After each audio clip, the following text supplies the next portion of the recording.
امن و سلامتی چاہتا ہے، انسان یہ چاہتا ہے کہ ہم خوشگوار رہیں، ہم کامیاب ہو جائیں، ہم سعادت مند ہو جائیں، ہمیں لوگ اس دنیا کے اندر اچھے نام سے پکارے، اچھے الفاظ سے پکاریں۔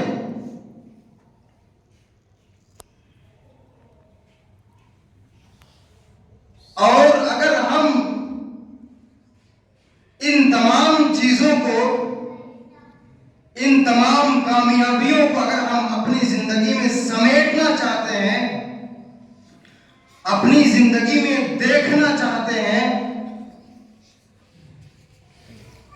اگر ہم یہ چاہتے ہیں کہ ہماری زندگی میں یہ تمام چیزیں میسر آئیں،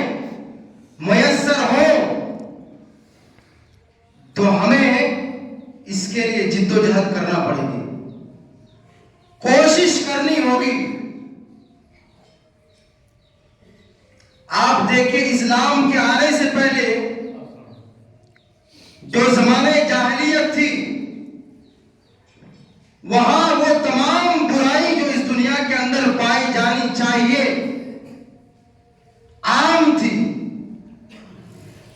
وہ تمام جہالت جس کا ہم اور آپ تصور نہیں کر سکتے ہیں، وہ تمام چیزیں زمانے جاہلیت کے اندر موجود تھی۔ لیکن اللہ کے نبی صلی اللہ علیہ وسلم کا اس دنیا کے اندر نزول ہوتا ہے۔ اللہ کے نبی صلی اللہ علیہ وسلم کو اللہ تعالیٰ اس دنیا کے اندر رسول اور نبی بنا کر بھیجتا ہے، اور سب سے آخری رسول سید الانبیاء حکیم الامت بنا کر کے اللہ کے نبی صلی اللہ علیہ وسلم کو اس دنیا کے اندر اللہ رب العالمین پیش کرتا ہے۔ اور نبی نے محنت، جد و جہد کے تحت اس زمانے جاہلیت کے اندر جو برائیاں عام تھی، ان تمام چیزوں کو روکنے کے لیے،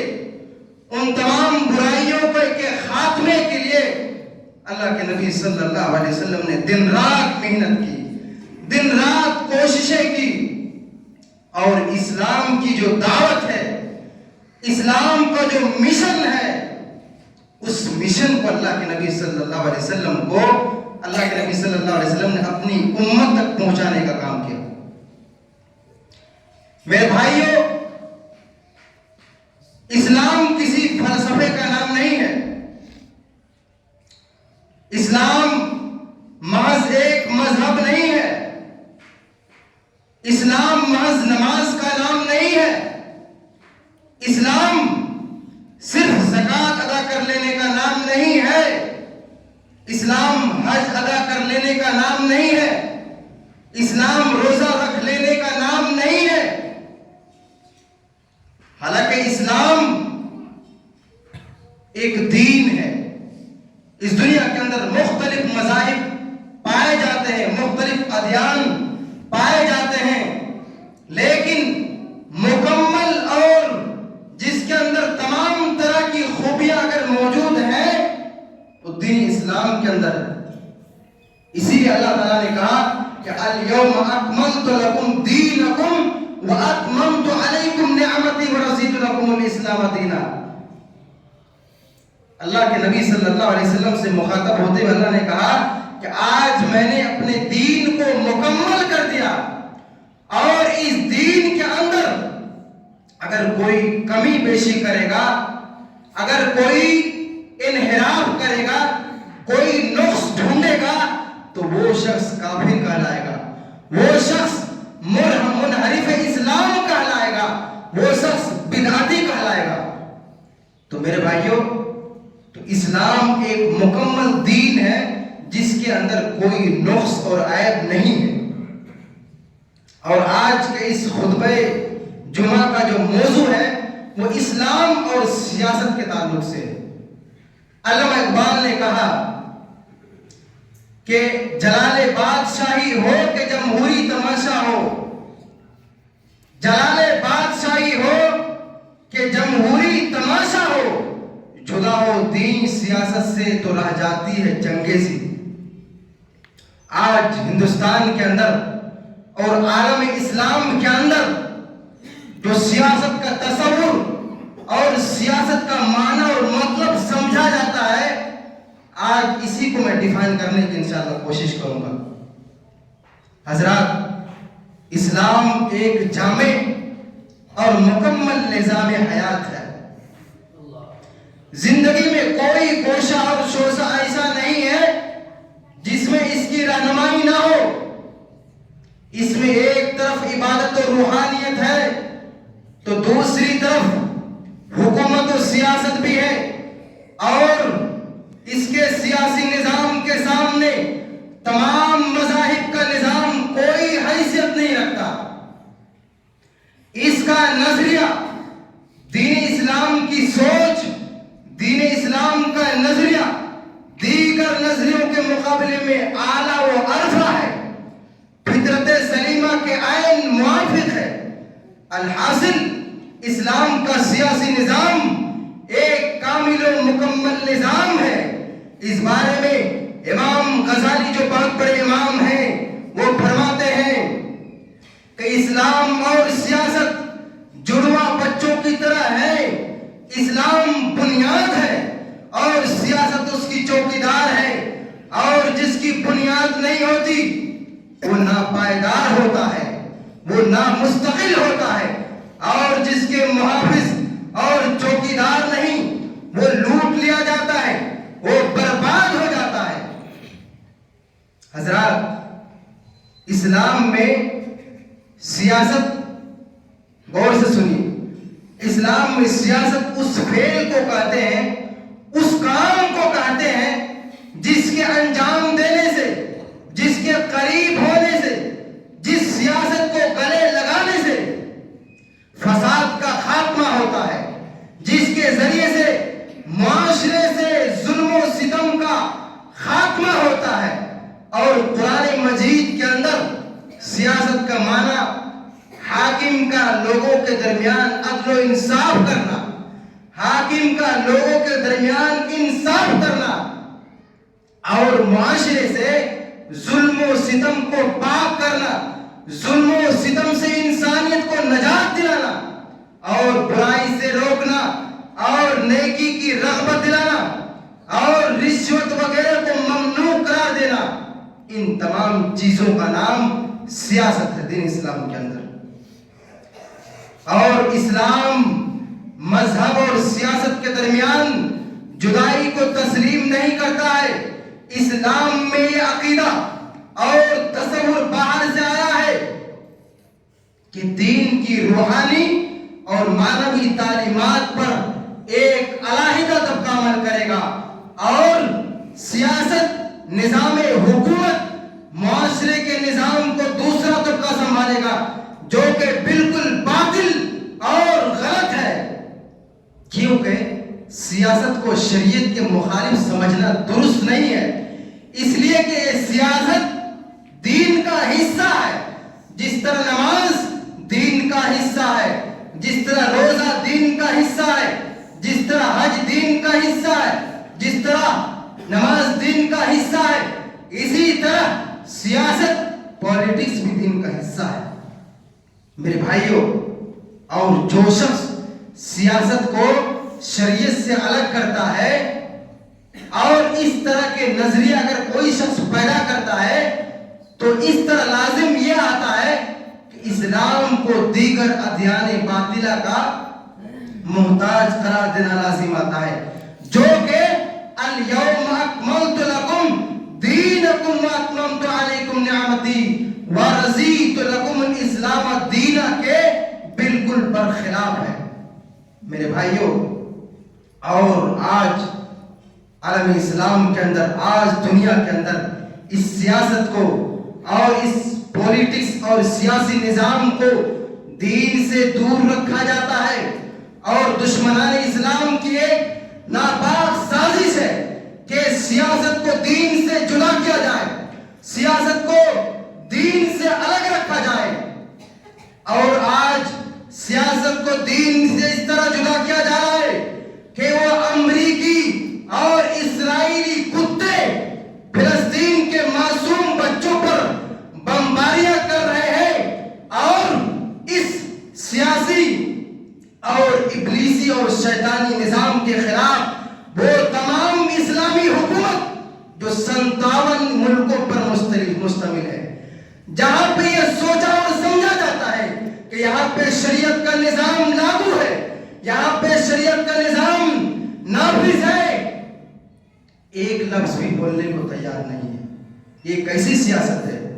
وہ سیاست جو ظلم و ستم کو روکنا چاہتی ہے، ہم ظلم و ستم کو بڑھاوا دینا چاہتے ہیں۔ میرے بھائیوں، یہ سیاست کوئی معمولی چیز نہیں ہے، یہ سیاست کوئی چھوٹی موٹی چیز نہیں ہے۔ یاد رہے، یہ سیاست انبیاء اکرام کا شعار اور خلفائے راشدین کی سیاست ہے، سنت ہے، اور کامل سیاست انبیاء ہی کو زیبا ہے، کیونکہ وہ لوگوں کی دنیا بھی سنوارتے تھے اور آخرت بھی سنوارتے تھے، لوگوں کے نجی معاملات سے بھی فساد کا خاتمہ فرماتے اور اجتماعی امور سے بھی فساد کا خاتمہ فرماتے، لوگوں کے اظہار کو بھی، ظاہر کو بھی مزین فرماتے اور باطن کو بھی مزین فرماتے تھے۔ اور اللہ کے نبی صلی اللہ علیہ وسلم نے کہا کہ کانت بنو اسرائیل تسوسهم الانبیاء کلما ہلک نبی خلفہ نبی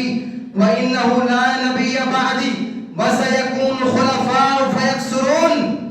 اللہ کے نبی صلی اللہ علیہ وسلم فرماتے ہیں کہ بنو اسرائیل میں سیاست انبیاء اکرام فرماتے تھے، اور جب کسی نبی کی وفات ہو جاتی ان کی جگہ دوسرے نبی تشریف لے آتے اور ان کی جگہ سیاست کرتے تھے، اور اللہ کے نبی صلی اللہ علیہ وسلم نے کہا کہ لا نبی بعدی، میرے بعد کوئی نبی، کوئی رسول آنے والا نہیں ہے، وَسَيَكُونُ خُلَفَاءُ فَيَكْثُرُونَ، البتہ کثرت سے خلفاء ہوں گے۔ پتہ چلا کہ سیاست انبیاء کرام کی سنت ہے، یہ سیاست خلفاء راشدین کا شعار ہے، اور اس سیاست کے ذریعے سے اللہ رب العالمین اس دنیا کے اندر بھی اور آخرت کے اندر بھی کامیابی اور سرخروئی عطا کرے گا۔ میرے بھائیوں، اسلام نے ہمیں دو تصورات دیے، سیاست اور حکومت کے باب میں اسلام نے ہمیں دو تصورات دیے۔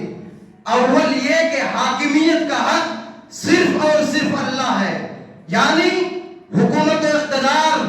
جاہو منصب اور قانون اور جاہو منصب کا اختیار صرف اور صرف اللہ کو ہے، یعنی اللہ رب العالمین ہی اس دنیا کے اندر اصل میں حکومت کرتا ہے۔ ان امور میں دخل اندازی یہ انسانی منصب کے خلاف ہے، اور اللہ کے نبی اللہ رب العالمین نے کہا کہ ان الحکم الا للہ، کہ حکومت اور حاکمیت اللہ رب العالمین کی ذات ہی کو حاصل ہے۔ دوسری جگہ اللہ نے کہا الا لہ الخلق والامر، اے لوگو، اے دنیا کے انسانوں، یاد رکھو تخلیق بھی اسی کی ہے اور حکومت بھی اسی کی چلتی ہے۔ آج بھلے ہی لوگوں کو عہدہ مل جانے کے بعد، لوگوں کو کرسیاں مل جانے کے بعد لوگوں پر ظلم و ستم کے پہاڑ توڑتے ہوں، لیکن ایک وقت آئے گا کہ اللہ رب العالمین کی عدالت جو سب سے بڑی عدالت ہوگی، جہاں پہ ذرہ برابر بھی ناانصافی کا کوئی معاملہ نہیں ہوگا، اللہ رب العالمین وہاں بھی حکومت قائم کرے گا۔ میرے بھائیوں، اور اسلام کا جو دوسرا تصور یہ ہے کہ اسلامی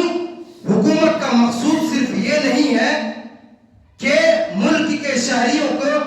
ایک نظم کے تحت لایا جائے، ایک پلیٹ فارم پر لایا جائے اور امن و امان قائم کیا جائے، ملک کی سرحدوں کی حفاظت کی جائے، بلکہ اسلامی حکومت کا مقصود یہ ہے کہ برائیوں کا سد باب ہو، بھلائیوں کی ترویج ہو۔ اللہ رب العالمین نے کہا الذین ان مکناہم فی الارض اقاموا الصلاۃ وآتوا الزکاۃ وامروا بالمعروف ونہوا عن المنکر۔ اے دنیا کے لوگوں، وہ لوگ اگر جنہیں ہم اقتدار دیں، جنہیں ہم حکومت عطا کریں، تو وہ دنیا میں نماز بھی قائم کرے، زکات بھی ادا کرے, برائی سے روکے اور بھلائی کی دعوت دے. اور حضرت داؤد علیہ السلام سے فرمایا گیا کہ اے داؤد, میں تمہیں خلیفہ اس لیے بنا رہا ہوں, میں تمہیں اپنا نائب اس دنیا کے اندر اس لیے بنا رہا ہوں تاکہ تم لوگوں کے درمیان انصاف کرو, لوگوں کے درمیان عدل قائم کرو. اللہ رب العالمین نے سورۃ البقرہ کے اندر کہا یا داؤد انا جعلناک خلیفۃ فی الارض فاحکم بین الناس بالحق. اے داؤد, ہم نے تم کو لوگوں کے درمیان اپنا نائب اس لیے بنایا ہے تاکہ تم لوگوں کے درمیان انصاف کرو. اور اللہ رب العالمین نے قرآن مجید کے اندر اچھے حکمرانوں کے اعلیٰ اوصاف کا ذکر کیا اور ان کی ذمہ داریوں کا بھی ذکر کیا. مثلا حضرت سلیمان علیہ السلام نے قیام توحید کے لیے بے پناہ جستجو کی. قیام توحید جو اس دنیا کی سب سے بڑی نیکی ہے, وہ توحید جس کے بغیر ایک انسان مسلمان نہیں ہو سکتا. وہ بھلے ہی اپنا نام عبداللہ عبد الرحمن رکھ لے, وہ اس مسلمان کہلانے کا حقدار نہیں ہے. آج دنیا کے اندر کتنے ایسے مسلمان ہیں جو مسلکی عصبیت رکھتے ہیں, جو اپنے آپ کو بیلوی کہتے ہیں, لیکن میرے بھائیوں وہ اللہ کو مانتے ہیں, اللہ کے رسول کو مانتے ہیں, اللہ کی وحدانیت کا اقرار کرتے ہیں. لیکن آپ بڑے بڑے شہروں کے اندر جائیں گے تو وہاں پہ مزار آپ کو مل جائیں گے, وہ مزاروں کے سامنے سجدے کرتے ہیں. وہ اللہ رب العالمین کے بجائے پیروں سے اور فقیروں سے مانگتے پھرتے ہیں. میرے بھائیوں, اللہ نے کہا وَإِذَا سَأَلَكَ عِبَادِي عَنِّي فَإِنِّي قَرِيبٌ. اے دنیا کے لوگوں, اے انسانوں, میں تم سے سب سے زیادہ قریب ہوں, تم مجھ سے مانگو. جب ایک اللہ رب العالمین سے جب ایک انسان نہیں مانگتا ہے, آپ دیکھیں دنیا کے اندر کسی جب لڑکی کی شادی ہوتی ہے, اس کو پیسے کی ضرورت پڑتی ہے, کسی بھی معاملات میں جب اس کے پاس پیسہ نہیں ہوتا ہے وہ دوسروں لوگوں کے پاس جاتا ہے. جانے کے بعد ایک انسان سے سوال کرتا ہے کہ مجھے چند پیسے کی ضرورت ہے, مجھے اتنے رقم کی ضرورت ہے. اگر اچھی دوستی ہوتی ہے تو وہ شخص انہیں دے دیتا ہے, دوبارہ جاتا ہے, اسی شخص کے پاس جاتا ہے, جانے کے بعد عرض کرتا ہے, گزارش کرتا ہے کہ مجھے بڑا کام میں چند پیسوں کی ضرورت ہے, آپ مجھے دے دے. دوبارہ دیتا ہے لیکن دل میں بہت نفرت محسوس کرتا ہے کہ لیکن اگر آپ تیسری مرتبہ اگر اس شخص کے پاس اگر آپ چلے جائیں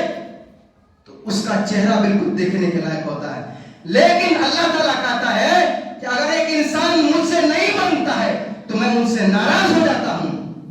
کیونکہ اللہ نے کہا کہ وَإِذَا سَأَلَكَ عِبَادِي عَنِّي فَإِنِّي قَرِيبٌ. تم مجھ سے مانگا کرو, میں تم سے زیادہ سب سے قریب ہوں. میرے بھائیوں, اور آج لوگ فقیروں سے مانگ رہے ہیں, مزاروں پہ جا کے سجدے کر رہے ہیں. تو اس قیام توحید کے لیے سلیمان علیہ السلام نے بے پناہ جستجو کی. اور حضرت طالوت نے فتنوں کا قلع کما کرنے کے لیے اپنے وسائل کو استعمال کیا. حضرت یوسف علیہ السلام, جو شخص یہ کہتا ہے کہ یہ سیاست دین سے الگ ہے, یہ سیاست ظلم و ستم کا نام ہے, وہ یاد رکھو حضرت طالوت نے سیاست کی ہے اور دین کے تابع ہو کر سیاست کی ہے.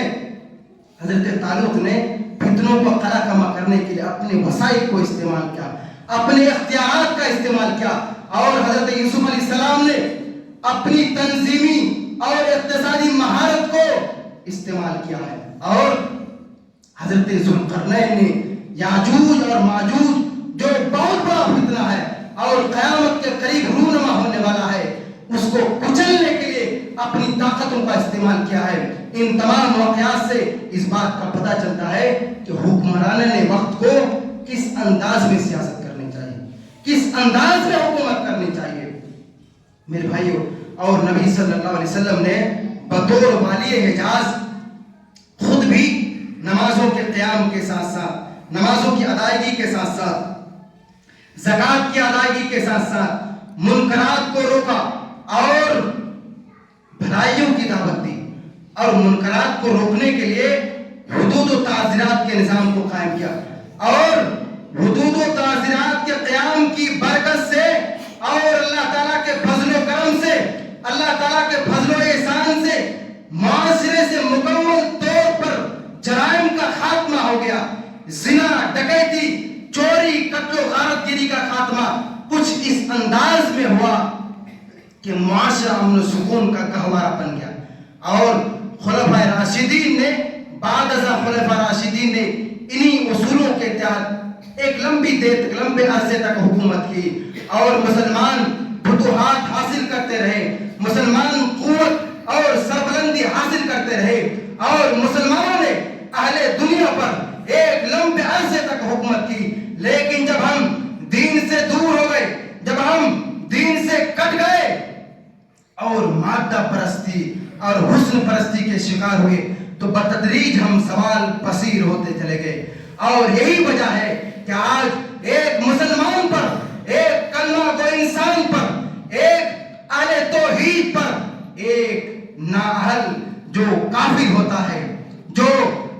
نافرمان ہوتا ہے، جو منافق ہوتا ہے، وہ مسلمانوں پر حکومت کر رہا ہے. میرے بھائیوں، آج ہمیں جائزہ لینے کی ضرورت ہے. آج ہمیں اسلام کے جو وسیع مفاہیم ہیں اس کو سمجھنے کی ضرورت ہے. آج اور موجودہ دور میں حکمرانوں سیاست